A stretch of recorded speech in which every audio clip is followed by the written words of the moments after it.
Did you know that threat actors that are going after Kubernetes systems are using different techniques but same tactics as they use when they go after Windows and Linux hosts? Yes, you're going to see all that in today's episode of Azure Security Center in the Field. Stay right there.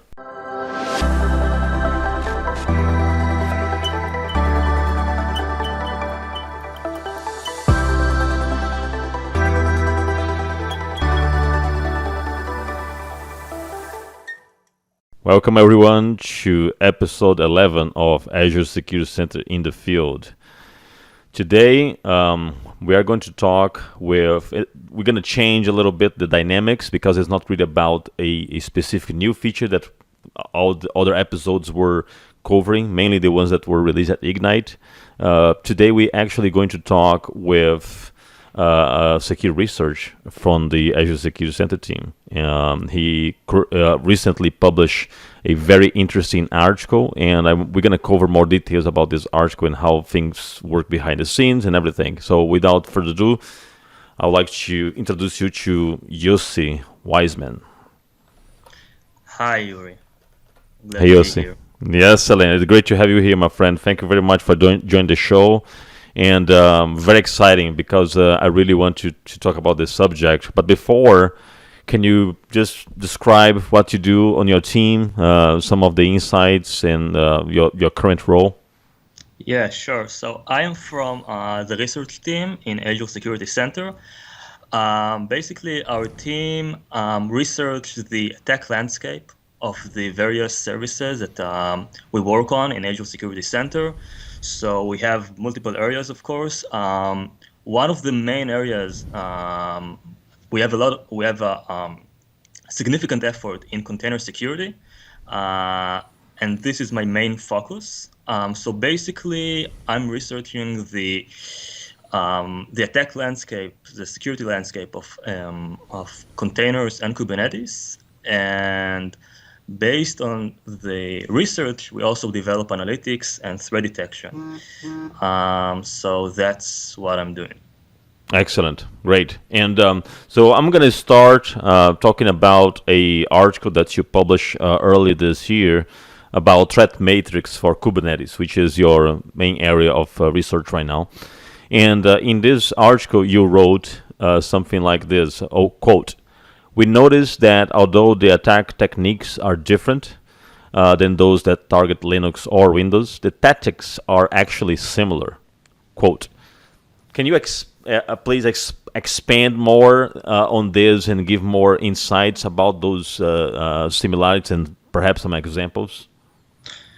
Yes, sure. So what we understood is that although VMs and Kubernetes and containers in general are very different, when it comes to the intent, to what the attackers actually try to do, it's quite similar. I mean, in VMs and in Kubernetes, eventually attackers want to get initial access. And after they have initial access, they want to have a method to run their malicious code, the execution phase. And then they want to achieve persistency, and they want to move laterally in the system. So their intent is actually quite similar.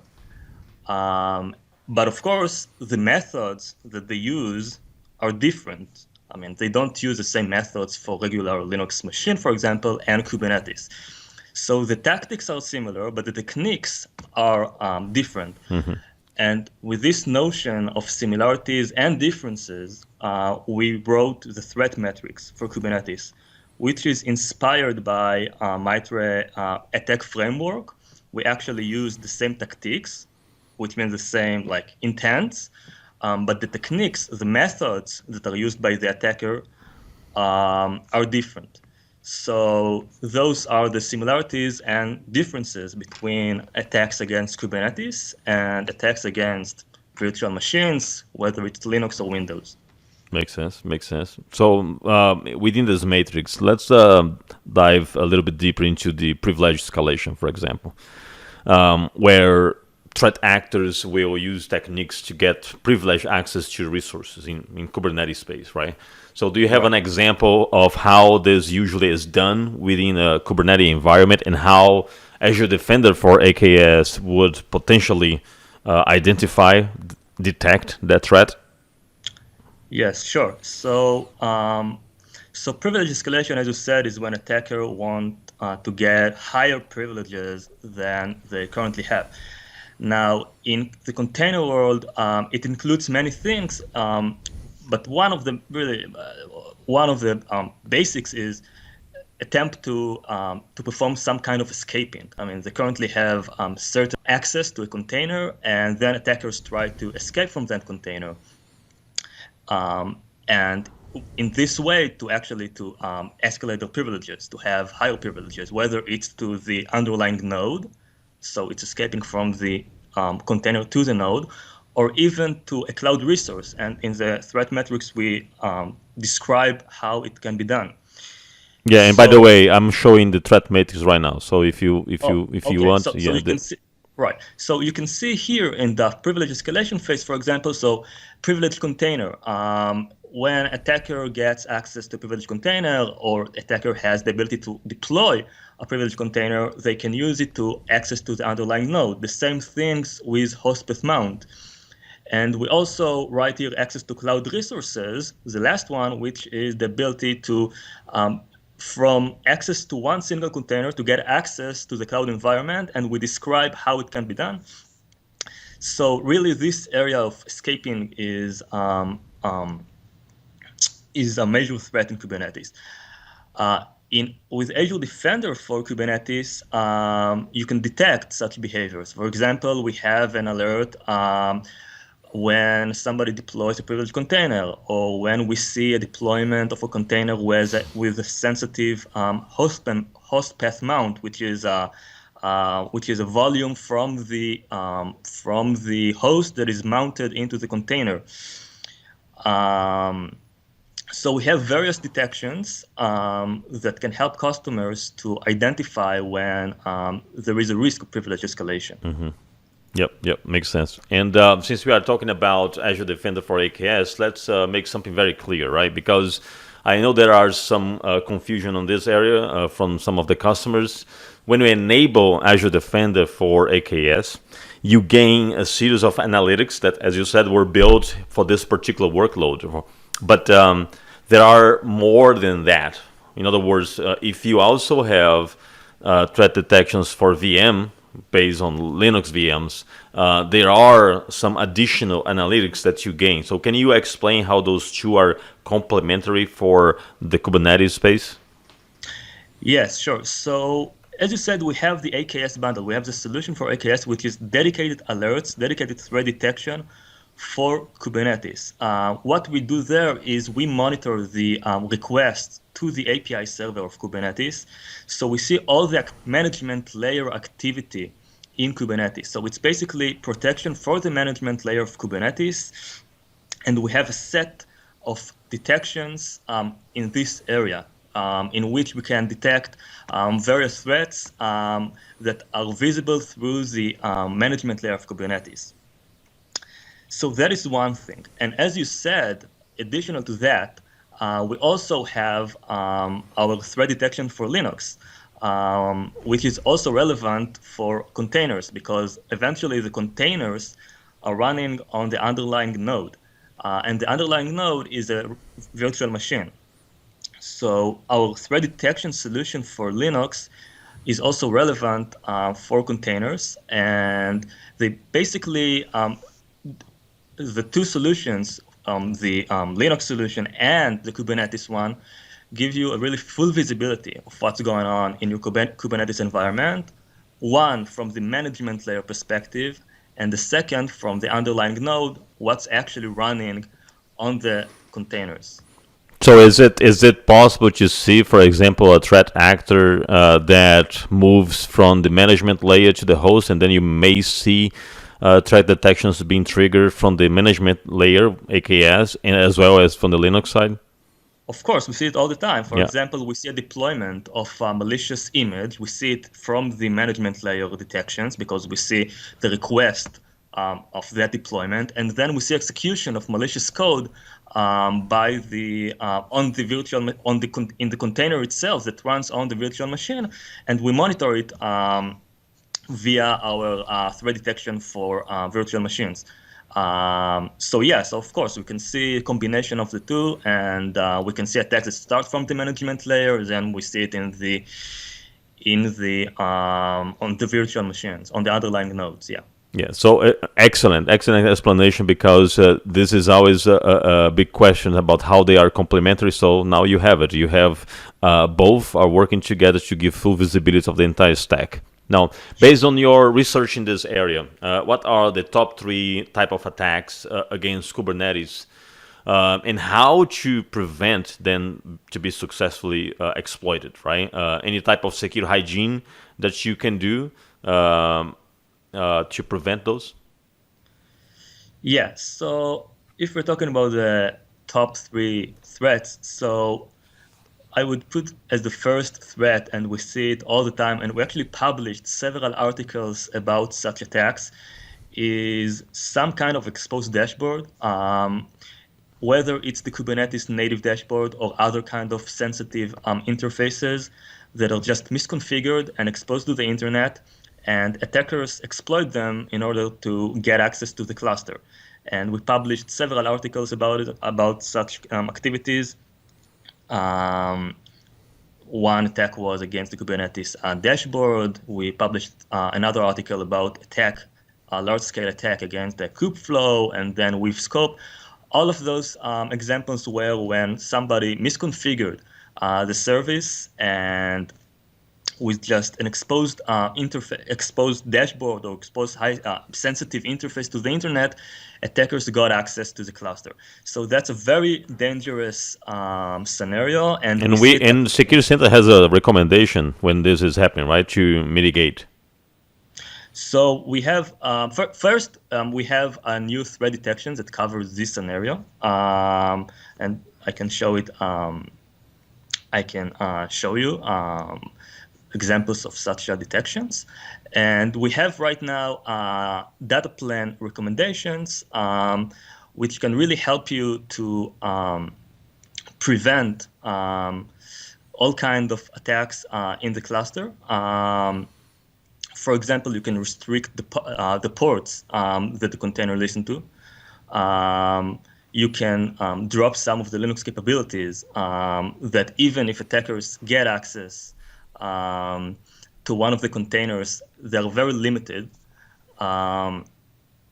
So secure hygiene is extremely important, basically, because most of the things are misconfigurations, basically.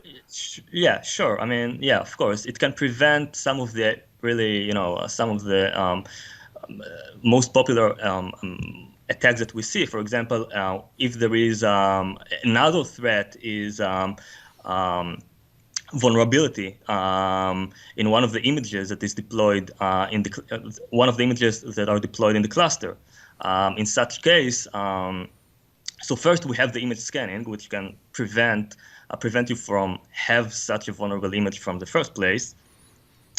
But even if something was deployed, some of the recommendations can really help you to prevent the attacks. For example, you can prevent deployment of privileged containers. You can prevent deployments of containers that have host path volumes. So really, those recommendations can really help you to prevent the attacks, and more than even and really help you in scenarios in which even if attackers got some access, the attackers will be really limited to what they can do in the cluster. Right. Well, excellent. I think that this really gives our audience a good foundation, understanding how things work behind the scenes, and also what they should be doing to improve the secure hygiene as far as mitigating some of those vulnerabilities and configurations. So I know that you have some demo to show to us. So let's alternate to the demo environment and take a look on some of the things that you have to show. Yeah, sure. So so here I am in the security blade in Azure Security Center. You can reach to that to the security alerts from Azure Security Center and Azure Defender, and to see the various alerts, I'll just filter on the last few days just to have a better just to see better. All right, so here you can see some of the alerts that we have for containers, for Kubernetes. So we talked about, for example, some exposed dashboards and exposed services. So now we can detect such scenarios. For example, if you deploy, if you have a misconfiguration and we detect a sensitive interface that is exposed to the internet, now we know to generate security alerts on such behavior. Another example is that we talked about the threat of privileged containers and the sensitive volumes that are mounted to the containers. So, for example, here you can see an alert about container with a sensitive volume mount detected. And when you click on the alert, you see that somebody mounted the root folder of the host to the container, which means that right now the container has access to the root directory of the host, which basically breaks the isolation between the container and the host. So, and you can see that it's in the privilege escalation phase of the attack. So, And this is categorized as a medium severity? yeah, this is a medium severity. Yeah. It's important to note that in many examples, this is a legitimate action because eventually it's a feature in Kubernetes, but it is something that is sensitive. Right. It can be used by attackers, and not only by attackers, but if you have a legitimate container that somehow was breached, it can be used by attackers that got access to that container to get So access if to you click on take action on the take action tab, we have some recommendations there that can help to prevent this in the future, right? Right. Yeah. So first you have the mitigation. What you should do when you get this alert, and then you have some recommendations that can help you to prevent future alerts. So for example, here you can see that the recommendation is to enable IP range restrictions. So only certain IPs can communicate with the API server. Excellent. That's really cool. That's really cool. Yeah. Because this really shows that we are closing the loop. We are not only showing the detection, but we are going back and say here how you can prevent this from happening in the future. Make sure to address those recommendations. Right. Exactly. Right. So that's one example, and we have more alerts. By the way, they're all documented, so you can just go to the Azure Security Center documentation and see the alerts that we have. For example, another example, if we see a new role binding to the cluster admin, role in Kubernetes, so it's some monitoring on the RBAC of the cluster. So again, we have many alerts. You can read about all of them in the documentation of Azure Security Center. Great. Thanks very much for the demo. And this requires the AKS, just to be clear, right? Everything that you show are alerts that were triggered by the AKS threat detection, Azure Defender for AKS, not the one for Linux, right? So the ones for Linux are not those ones. Very important. Now, do you have any final consideration, recommendations for our audience on what they should do if they are deploying Kubernetes, and any additional insight that you want to share?